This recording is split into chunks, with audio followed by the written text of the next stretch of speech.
एक कथा आती है अपने पुराणों के अंदर, लेकिन ये जितनी कथाएं हैं ये इनकम्प्लीट हैं, इनको हमारे को कोई सिर पैर इन्होंने बताया नहीं, कथा सुना के छोड़ दी। एक गरुड़ और कागभूषण की कथा आती है। एक दिन गरुड़ जी और कागभूषण जी दोनों इकट्ठे हो गए। गरुड़ भगवान विष्णु का वाहन है और कागभूषण बहुत अच्छे जो है भक्त हैं। उनका ऊपर से मुंह कौवे का है, शेष शरीर जो है बॉडी देवता जैसी है, मनुष्य दृश्य है। और गरुड़ जी की भी यही दशा है। अब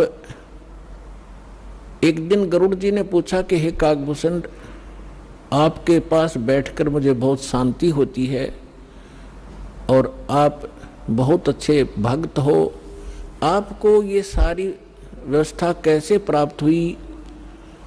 तब कागभूषण ने कहा कि गरुड़ जी, एक लंबी कहानी है, आपके पास समय हो तो सुनाऊं?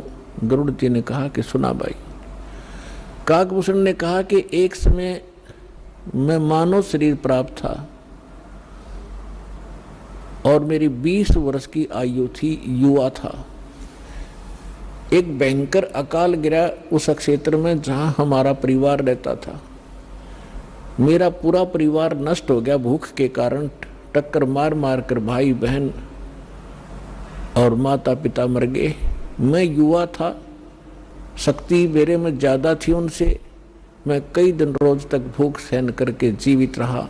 उस क्षेत्र को छोड़कर मैं दूसरे स्थान पर चला गया जहां अकाल नहीं था। वहां पेट भर अन्न खाया, लेकिन हृदय में एक ऐसी चोट लग गई कि ये क्या जीवन है यहाँ का। कल तक हम भाई बहन माता पिता के साथ बड़े प्यार से खेल रहे थे, रह रहे थे, एक दूसरे से बगैर एक पल भी दूर नहीं हो सकते थे। और आज ना माँ रही, ना बाप रहा, ना बहन रही, ना भाई रहे। इसने मुझे इतना तोड़ दिया कि अब कुछ सूझ नहीं रहा था। इतने में क्या सुना कि एक मंदिर से आवाज आई, भगवान की चर्चा हो रही थी। वहां गया तो मंदिर के अंदर एक शिव का पुजारी एक ब्राह्मण कथा कर रहा था। मैं पीछे बैठ गया जाकर। कथा के उपरांत सभी अब श्रोता चले गए, मैं वहीं बैठा रहा। ब्राह्मण ने पूछा, बेटा क्या बात है, कहां से आए हो, कौन हो? तब मैंने अपनी दुख भरी कहानी ब्राह्मण को बताई।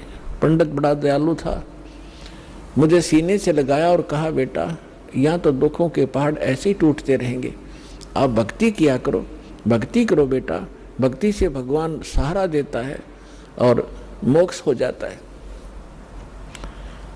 तेरा कुछ नहीं है तो आप यहाँ मंदिर में रहो मेरे साथ। तो वो मंदिर में रहने लगा। अब दास जो आपको स्पष्ट करना चाह रहा है कि 2 प्रकार से मानव शरीर प्राप्त होता है। एक तो टर्न वाइज, 83 लाख योनियां भोग कर गधे कुत्ते सुअर सब आकर के मनुष्य शरीर मिलता है। दूसरा मिलता है पुण्य कर्मों से लगातार कई भी मनुष्य जीवन हो जाते हैं कंटिन्यू। तो कागभूषण का जो जन्म था वो टर्न वाइज था उसका, वो पिछले जन्म। वो बता रहा है कि मैं इतना दुष्ट था, 6 महीने तक मैंने उस महापुरुष की संगत की, ब्राह्मण की, और इसी कथा सुनाया करता था। और कथा सुना के यूं कहा करता, बेटा दीक्षा ले ले, भगवान की भक्ति से मोक्ष होगा। तो मैं टाल मटोल कर जाता था, फिर देखूंगा महाराज, क्योंकि परमात्मा की वाणी माता है, तुलसी पिछले पाप से हरिचर्चा ना भावे, जैसे जबर के बेग से भूख विदा हो जाए। जैसे किसी को बुखार हो गया हो, मलेरिया हो, तो उसको चाहे मनुखा दाख, किशमिश, हलवा, पूरी, खीर, कितना स्वादिष्ट भोजन दे दीजिए, वो कड़वा लगता है, मुझे अच्छा नहीं लगता। अब ना वो मनुखा कड़वी है, ना हलवा और खीर कड़वी है। उस बुखार ने उसकी व्यवस्था शरीर की इसी बना दी कि उसको स्वादिष्ट वस्तु भी कड़वी महसूस हो रही है। अब वो उनको नहीं खा सकता, चाहे कितनी कोशिश कर लो, जीभ रखते ही थूक देता है, उसके बस की बात नहीं। अब उसके लिए ट्रीटमेंट क्या है, उसका विकल्प क्या है कि उसने कड़वी गोली खानी पड़ेगी ना चाहते हुए भी, और फिर वो व्यवस्था ठीक होगी। तो इसी प्रकार उसकी मजबूरी होगी वहां रहने की, उस कागभूषण की, और कोई सहारा नहीं था, कहीं रोटी नहीं थी, वहां रोटियां मिल रही थी, वो रहता रहा उस संत के साथ, लेकिन उसके अंदर वो भगवान की जो मनुखा दाक्षु आवा नहीं थी। 6 महीने तक उसने संगत करी, जब जाके एक दिन उसने दीक्षा ली। अब काल का इतना भयंकर जाल है कि ब्राह्मण वृद्ध हो गए, वो युवा थे, जो कथा गुरुजी सुनाया करते 6 महीने में 1 वर्ष में उसको वो याद होगी। उनकी अब्सेंस में वो कथा सुनाने लग गया, तो जितने भी श्रोता आते थे वो उसकी प्रशंसा करते थे कि वाह भाई वाह, कमाल कर दिया, आप तो पंडित जी से भी अच्छी तरह से कथा सुनाते हो, आपकी तो आवाज़ भी बड़ी सुरीली है। अब वो बताता है, इससे पुण्यात्मा आपको माइनस पॉइंट, जो फावल पॉइंट हैं आपके भक्ति के, ये भी जानकारी होगी, हम कहाँ मार खाते रहे। अब उसमें अभिमान हो गया, प्रशंसा का पात्र बन गया, हवा भर गई उसके अंदर। और हम यहाँ दुखी होते हैं, कहते राज तजना सहज है, सहज तरिया का ने, और मान बढ़ाई ईर्षा दुर्लभ तजनाई। अब उसको मान बढ़ाई का रोग लग गया। एक दिन गुरुजी आए अपना पूजा पाठ करने के लिए, अपने घर से आते थे, उसको मंदिर में इंचार्ज बना दिया था, और वो बैठा था अपने प्रशंसकों के पास। 20-30 भगत बैठे थे, भगतमती बैठी थी, वो चर्चा सुनावा था। गुरुजी आगे, और वो जो भगत थे वो सारे उसके प्रशंसक हो गए। तो उसने उस दिन खड़ा होकर के गुरुजी का सत्कार नहीं किया, बैठे बैठे देख लिया, और मन में ये था कि मैं उठूंगा, खड़ा होऊंगा तो मेरी बेइज्जती ना हो जाए श्रोताओं के सामने। उसमें ये दोष था, लेकिन संत ने ये ध्यान नहीं दिया, वो अपनी पूजा की धुन में उनके पास से निकल गया और मंदिर में आगे चला गया। वो बाहर परिसर में बैठे थे बरंडे में। तब आकाशवाणी हुई, भगवान शंकर का पुजारी था वो ब्राह्मण। भगवान शंकर ने आकाशवाणी की, ए धूर्त, तूने अपने गुरु का अनादर किया है, तुझे 1 लाख वर्ष तक नरक में डाला जाएगा। ये आकाशवाणी सुन ली गुरुजी ने। अपने आत्माओं, कबीर साहब कहते हैं, बहुत प्यारा बालक माँ का, उससे बढ़कर शिष्य गुरुओं का। अब पिता को पुत्र पुत्री बहुत अच्छी प्यारी लगते हैं, माँ को पिता से भी 100 गुना प्रेम होता है अपने बच्चों में, बेटा और बेटियों में। और यहाँ ये भी साथ में सिद्ध होता है कि गुरु जी को अपने शिष्य उन माँ से भी 100 गुना प्यारे होते हैं, कि ताकि इनका कल्याण हो, क्योंकि वो भविष्य की जानकारी रखता है कि यदि ये इस भक्ति पर सफल नहीं हुए तो इनके ऊपर के कहर टूटेगा।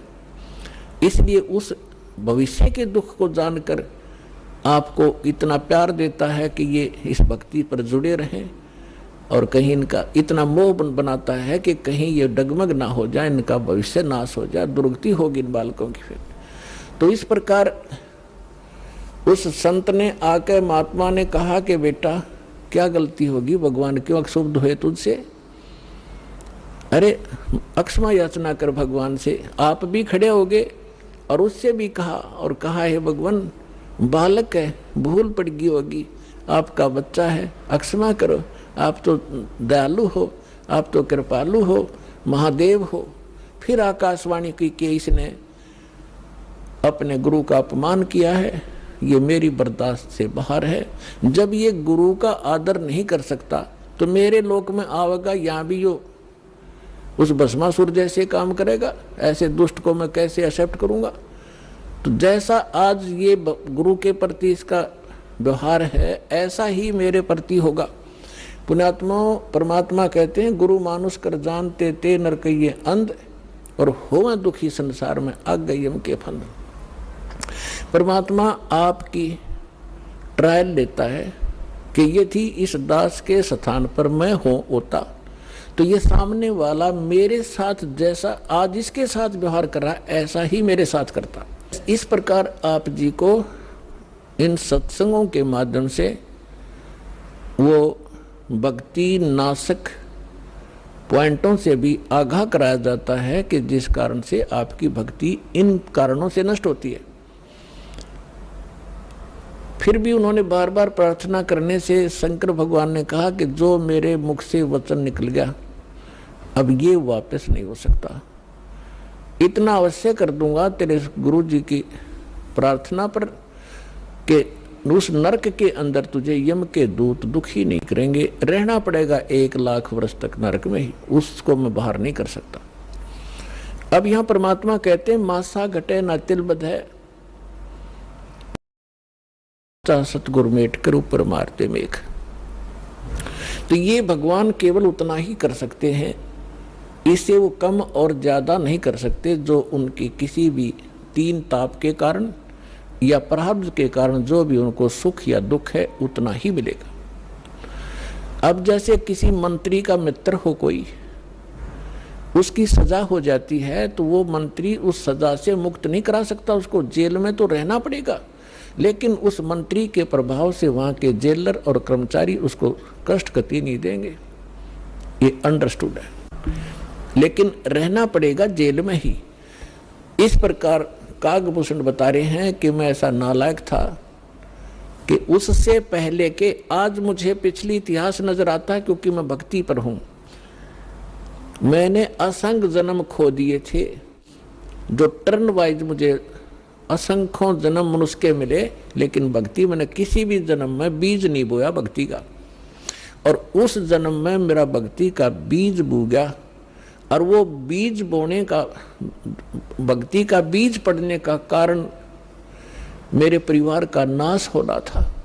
अगर वो परिवार नाश ना होता, वो परिवार के वो तो अक्षेत्र ही नाश हो गया था, तो वो मेरे लिए वरदान सिद्ध हो गया। आज मुझे महसूस हो रहा है वो कष्ट ना आता तो मैं उस जन्म में भी भक्ति नहीं करता, इतना नीच था। अब कागभूषण कहता है उसके बाद मेरा 1 लाख वर्ष के बाद फिर पुनः जन्म हुआ रही। मैंने एक लोमस ऋषि के साथ वाद विवाद कर दिया भक्ति के ऊपर। उसने श्राप दे दिया, रे चंडाल, तेरा चंडाल के घर जन्म होगा, काग चंडाल के। तो कहता है कि मेरे मन, जब गुरुजी ने मुझे ऐसा क्रोध से वचन बोला, मेरे को क्रोध नहीं हुआ, मैं समझ गया कि बात बिगड़ गई। मेरे मन में क्रोध नहीं आया, ना दुख हुआ, मुझे एहसास हुआ कि मेरे से भारी गलती बन गई।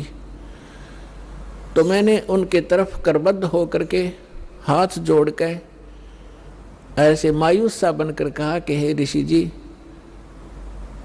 जन्म तो दास को कहीं दे देना, पर एक वरदान भी दे दो कि मेरी भक्ति भूल ना पड़े।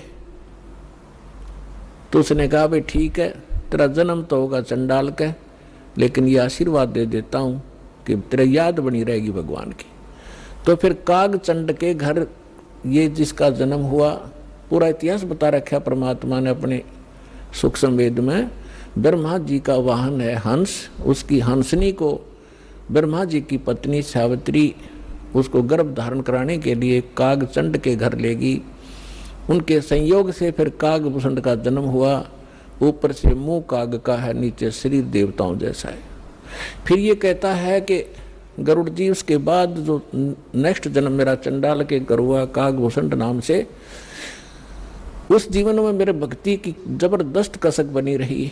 मैं घूम रहा था, भटक रहा था, गुरु भी बना रखे थे, ऋषियों के पास भी गया था और भक्ति भी कर रहा था। उसी दौरान मुझे एक जोगजीत नाम के महापुरुष मिले।